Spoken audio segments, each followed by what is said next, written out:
21 August grenade হামলা মামলার রায়ে বিএনপির ভারপ্রাপ্ত chairman Tarique Rahman, vice chairman ও কুমিল্লার মুরাদনগর আসনের সাবেক সংসদ সদস্য কাজী শাহ মোফাজ্জল হোসেন কায়কোবাদ সহ সব আসামিকে খালাস দেয়ায় কুমিল্লার মুরাদনগরে মিষ্টি বিতরণ, শোকরানা সমাবেশ ও মন্দিরে প্রার্থনা অনুষ্ঠিত হয়েছে।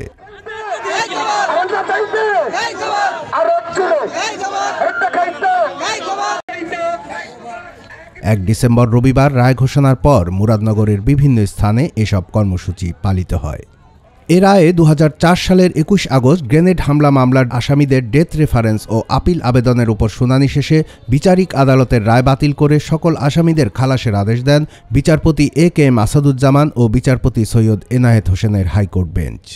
রায়ের খবর শুনে কুমিল্লার মুরাদনগরে বিএনপির ভাইস চেয়ারম্যান কাজী শাহ মোফাজ্জল হোসেন কায়কোবাদের এলাকায় দলটির নেতাকর্মীরা মিষ্টি বিতরণ করেন।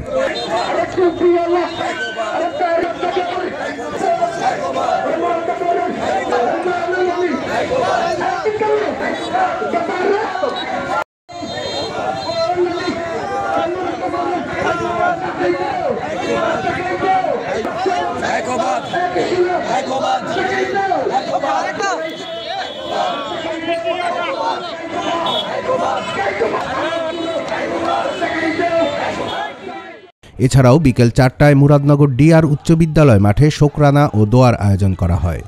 এ সময় মুরাদনগর উপজেলা বিএনপির যুগ্ম আহ্বায়ক কামাল উদ্দিন ভূঁইয়া, মীর তৌফিক আহমেদ, উপজেলা ছাত্রদলের আহ্বায়ক খায়রুল আহসান সহ উপজেলার বিভিন্ন স্তরের সাধারণ মানুষ উপস্থিত ছিলেন। এছাড়াও দীর্ঘদিন পর এই মামলায় খালাস পাওয়ায় বিএনপির সনাতন ধর্মাবলম্বী নেতাকর্মীরাও তাদের মন্দিরে প্রার্থনার আয়োজন করে। সকল হিন্দু, বৌদ্ধ, খ্রিস্টান যারা আমরা রয়েছি সকলেই আমরা খুব খুশি।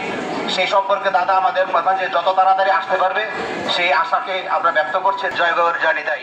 রায় ঘোষণার পর বিএনপির নেতাকর্মীরা যারা কায়কোবাদকে মিথ্যা মামলায় জড়িয়ে দেশান্তরিত করেছে তাদের গ্রেফতার ও দৃষ্টান্তমূলক শাস্তির দাবি জানান। আজকে আমরা বলতে চাই, যাদের কারণে দীর্ঘ 13 বছর কায়কোবাদ সাহেবকে বিদেশে অবস্থান করতে হয়েছে, সেই ফ্যাসিস্ট সরকারের তুষার ইউসুফ আব্দুল্লাহ হারুনের বিচারের ব্যবস্থা করতে হবে। তার সাথে সাথে তার সহযোগীদেরও বিচার করতে হবে। কুমিল্লার কাগজ নিউজ ডেস্ক।